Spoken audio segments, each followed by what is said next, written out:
Hello, I'm Meryl Dolling. I'm the High Sheriff of Bedfordshire.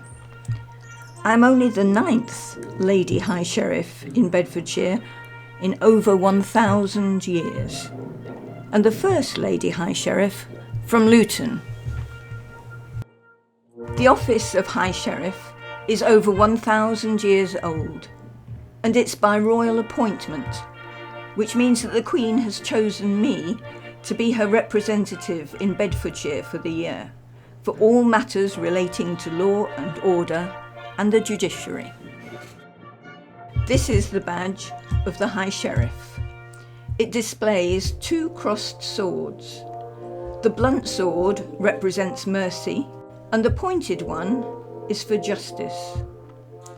Above it is the royal crown with an ermine border to symbolise the judiciary. Now I know that you're all wondering where the word sheriff came from. It originates from Saxon times when skyr meant shire, which is the county which you're in, and garifa meant guardian, so that sheriff stands for the shire's guardian. They had powers of arrest, raising armies, collecting taxes, presiding over courts, and supervising everything that went on in the county, on behalf of the monarchy. The sheriff's activities are recorded in the Domesday Book. The sheriff was the main administrator within the shire and was accountable to the Court of Exchequer for taxes payable to the Crown. The annual tax revenue collected by the sheriff was recorded on the great pipe rolls of the Exchequer. The sheriff was very important in the governing of medieval England. Of the 63 clauses in the Magna Carta, 27 are directly concerned with the sheriff and their office. One of the main responsibilities of the High Sheriff was to bring criminals to justice. This they did by raising a hue and cry.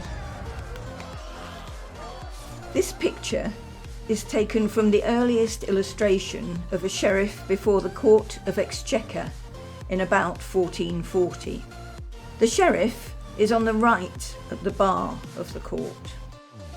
He's accompanied with his 2 clerks, probably his under-sheriff and bailiff. At the head of the table, on the left, are the treasurer and the remembrancer. To the left of the sheriff is the controller, who will have announced the amount of the monies due from this particular bailiwick and have placed the appropriate number of counters on the squares of the checkered cloth before him. In the middle of the table is the copy of the Domesday Book, in which were recorded the fees due from each hide of land in the respective shire. On the far side of the table is the Great Seal of Exchequer in its white kid leather bag.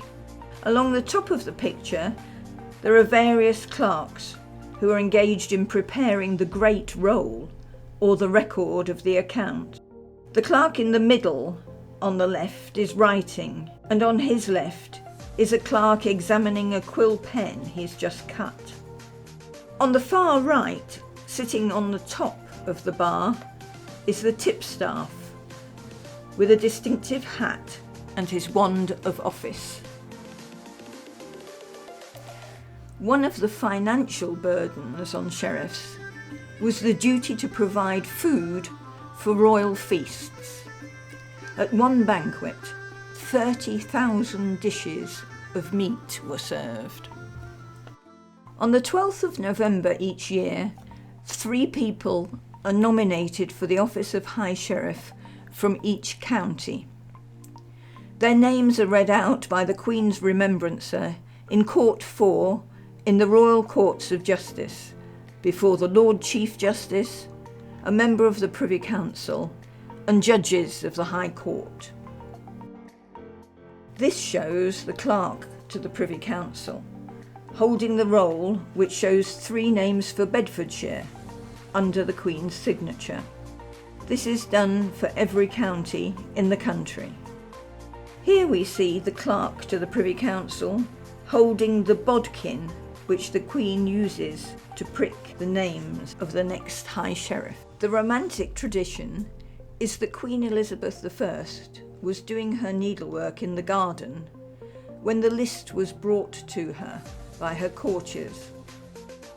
And as she didn't have a quill pen available, she used her needle to prick the list of names in front of her.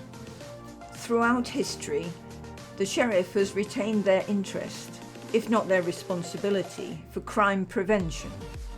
In 1829, the responsibilities were handed over to Sir Robert Peel's new constabulary.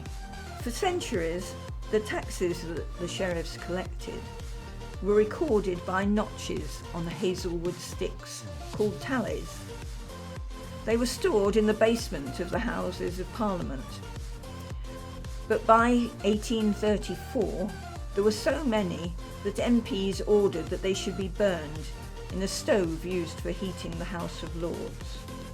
Unfortunately, the stove couldn't cope with a number of sticks, and consequently they set fire to the House of Lords. And then the House of Lords set fire to the House of Commons. The role of sheriff for upholding the law was exported abroad to the USA, Canada, Australia, New Zealand, and India. In 1869, guidelines on court dress for high sheriffs were issued by the Lord Chamberlain's office. It said that they should wear a coat made of blue-black velvet with gauntlet cuffs and cut steel buttons, a waistcoat, breeches, and silk hose. White gloves should also be worn, and a hat. Patent shoes with cut steel buckles also formed part of the uniform. Male sheriffs should carry a sword, though lady high sheriffs are not allowed to. They usually have a cadet who carries their sword on a cushion in front of them. Although today's high sheriffs don't go around breaking down doors and demanding taxes, they're still very busy doing civic duties, attending fundraising activities and events run by voluntary organisations, as well as holding their own charitable events throughout the year.